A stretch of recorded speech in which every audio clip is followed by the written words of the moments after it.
बिस्मिल्लाहिर्रहमानिर्रहीम। अस्सलाम वालेकुम। मैं हूं एहसानुल हक और आप देख रहे हैं CBTV।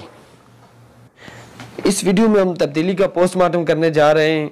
आज हम बात करेंगे मौजूदा हुकूमत के कुछ ऐसे कामों और नाअहलियों पर जो कि इस हुकूमत के दावों और वादों के बिल्कुल बरअक्स हैं, और हक़ाइक़ बताते हैं कि ये हुकूमत आवाम से किस कदर झूठ बोलती है और माजी में जो दावे और वादे करते रही है किस कदर बोगस और हकीकत से दूर थे। लेकिन उससे पहले अगर आप चैनल पर नए हैं तो चैनल को सब्सक्राइब करें और बेल आइकन प्रेस कर दें ताकि हर नई आने वाली वीडियो आप तक पहुँचती रहे। आगे चलकर हम बात करेंगे शुमाली वज़ीरिस्तान में PDMA के एक गोदाम में आग लगने से, और इसमें करोड़ों रुपए मालियत के मास्क वगैरह और सैनिटाइज़र और दूसरे खैमे वगैरह जल गए। तो इसके पीछे हकीकत क्या है, लेकिन उससे पहले हम बात करेंगे खैबर पख्तूनख्वा की मौजूदा हुकूमत और सेहत आमा की सूरत हाल पर। खैबर पख्तूनख्वा में PTI की हुकूमत को 7 साल हो गए और बड़े बड़े दावों और वादों के बावजूद KP में मौजूदा वबा में जो सूरत हाल सामने आई है, ख़ासतौर पे सेहत आमा के जो मसाइल सामने आए हैं, उसने PTI के बुलंदोबाग दावों और तब्दीली के नारों की कली खोल दी है। अब आप देखें कि KP का सेहत का निज़ाम यह है कि कोरोना के बायस पूरे मुल्क में सबसे ज़्यादा जो जानलेवा सूबा साबित हुआ है वो सूबा खैबर पख्तूनख्वा साबित हुआ है।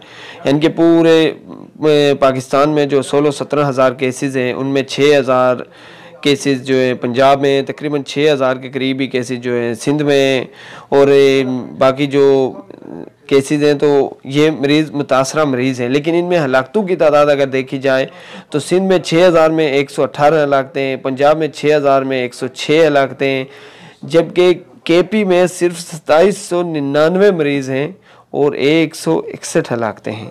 यानी कि इसमें अगर देखा जाए तो अमवात की शरह पूरे पाकिस्तान में सबसे ज़्यादा KP में है, और ये खाली पाकिस्तान में सबसे ज़्यादा नहीं है बल्कि दुनिया में सबसे ज़्यादा जो अमेरिका और इटली और ईरान और जिन मुल्कों में फ्रांस वगैरह, जिन मुल्कों में बरतानिया ज़्यादा अमवात की शरह है उन मुल्कों के बराबर है। यानी कि 5.4% ये शरह है अमवात की। तो इससे ये अंदाज़ा कर लें कि KP में पिछले जो 6-7 साल हैं उसमें सेहत पे कितना बजट खर्च किया गया, या बजट तो खर्च किया गया, उस पर कितना काम किया गया। खान साहब हमेशा सेहत पे ज़ोर देते थे, सेहत और तालीम उनका जो सियासत है उसका महवर रहता है। लेकिन इस वक्त जो सूरत हाल सामने आई है तो तालीम के तो हवाले से मैं इस प्रोग्राम में बात नहीं कर रहा, लेकिन सेहत के हवाले से जो सूरत हाल सामने आई है वो सारी कौम ने देखी है, और जिस तरीके से इस कौम को जो बताया गया था तो उसके बरअक्स सब कुछ सामने आया है। और सबसे बढ़ के ये कि पंजाब में पिछले 5 या 6 सालों में 50 अस्पताल तामीर हुए, जिन पे वो हमेशा तनकीद करते हैं, लेकिन उसके बरअक्स KP में कोई बड़ा अस्पताल तामीर नहीं हुआ। मासवाए चंद डिस्पेंसरियों के अभी तक मैंने नहीं सुना कम से कम कि कोई बड़ा अस्पताल तामीर हुआ जिसका कोई नाम वगैरह सोशल मीडिया पे या मीडिया पे कहीं आया हो। तो इससे आप अंदाज़ा कर लें कि KP में खान साहब के जो बोगस नारे और दावे और तब्दीली के जो यानी कि नारे होते थे तो वो सब एक नारे की हद तक रहे, जो ज़मीनी हक़ाइक़ बता रहे हैं कि उन्होंने कोई काम नहीं किया, ख़ासतौर पे सेहत के शोबे में। और इस वबा ने खान साहब के दावों को एक्सपोज किया है। इसके अलावा हम बात करेंगे शुमाली वज़ीरिस्तान में PDMA के एक गोदाम में लगने वाली आग पर, जो कि कुछ दिन पहले तकरीबन 3-4 दिन पहले एक गोदाम में आग लगी और जिसमें करोड़ों रुपए बताया गया है कि करोड़ों रुपए मालियत के मास्क, सैनिटाइज़र, सेफ्टी किट्स और खेमे वगैरह जल गए। ठीक है, तो ये असल में इसके पीछे असल हक़ाइक़ क्या हैं ये देखने हैं। एक ऐसी जगह जहाँ बिजली की सहूलत मौजूद नहीं थी, यानी कि बिजली की वजह से या शार्ट सर्किट की वजह से अगर आग लग गई तो वो सहूलत वहाँ पे मौजूद नहीं थी। उसके अलावा भी कोई ख़ास वजह सामने नहीं आई जहाँ जिसकी वजह से आग लगी या लगाई गई। तो इसके पीछे क्या वजह हो सकती है? जिसमें जो सामान जला है वो सामान इस वक्त दुनिया में सबसे कीमती समझा जाता है, यानी कि मास्क वगैरह, सेफ्टी किट्स और ये चीज़ें, सैनिटाइज़र वगैरह, जो कि इस टाइम एक नायाब है, पूरी दुनिया में इसकी मांग है। और पाकिस्तान तो आपको पता है कि बाहर से चाइना और दूसरे मुल्क पाकिस्तान को इमदाद कर रहे हैं वो, तो वही सामान जल गया, यानी कि कुदरत और इत्तेफाक देखे कि वही सामान जल गया। तो इससे अंदाज़ा ये होता है कि इसमें एक सख्त किस्म की नायाली बरती गई और वो सामान जो है तो ज़्यादा चुराया गया या फिर उस सामान को स्मगल किया गया, और जो भी उसके पीछे महरक़ात थे। तो फ़िलहाल तो नहीं कुछ सामने आया, लेकिन आहिस्ता आहिस्ता सामने आएंगे कि कैसे वो उसी सामान को कैसे आग लग गई और वो चीज़ें जल गई।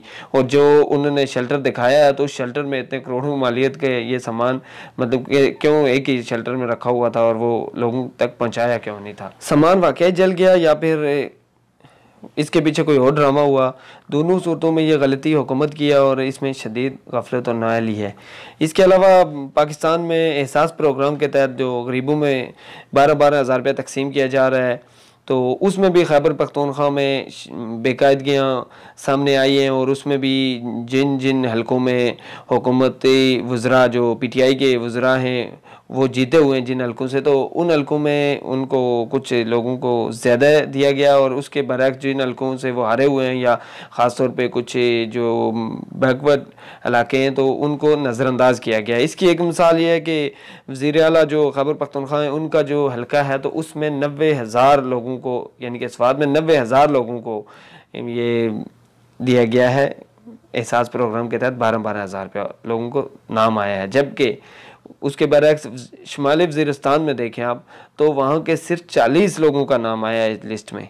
तो इससे अंदाज़ा कर लें कि क्या स्वात से वज़ीरिस्तान में मतलब एक ज़िले पूरे में ज़िला स्वात में 90,000 और शुमाली वज़ीरिस्तान में सिर्फ 40 लोग, तो कितना बड़ा फ़र्क है और इसमें कितनी बड़ी एक गफलत है। ज़ाहिर है हुकूमत पाकिस्तान जो इस टाइम PTI की अपनी हुकूमत है तो उसकी ये गफलत है या फिर इसमें KP हुकूमत की गफलत है। ज़ाहिर है इसको वफाक भी खुद देख रहा है और KP हुकूमत भी देख रही है, तो ये दोनों जगहों पे उन्हीं की हुकूमत है।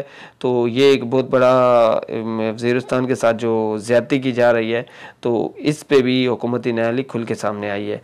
तो जो भी माजी में दावे करते रही है हुकूमत के हम गरीबों को देखते हैं, हम गरीबों के लिए हैं, गरीब गरीब गरीब, और अभी जो है तो जो मामलात नज़र आ रहे हैं तो उसमें कहीं भी आसानी नज़र आ रहा है कि कुछ खालिसतन गरीब के लिए हो रहा है। ये इमरान खान की हुकूमत के इम्तिहान के दिन है। इन्हीं दिनों में अगर उन्होंने कुछ करना है, वो जो माजी में नारे और दावे उनके थे तो उस पर कुछ अमल करना है, हर बात पे यू टर्न नहीं लेना, तो वो आगे सियासत में रहेंगे, वरना वो हमेशा के लिए जो है ना सियासत से मिट जाएंगे।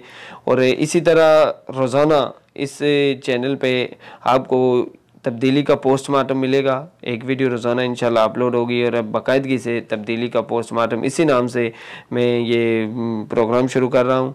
तो आप सब लोगों की राय दरकार है और आप इस पे कमेंट करें कि ये कैसा है। अगर प्रोग्राम अच्छा लगे तो इंशाल्लाह इसको कंटिन्यू करेंगे।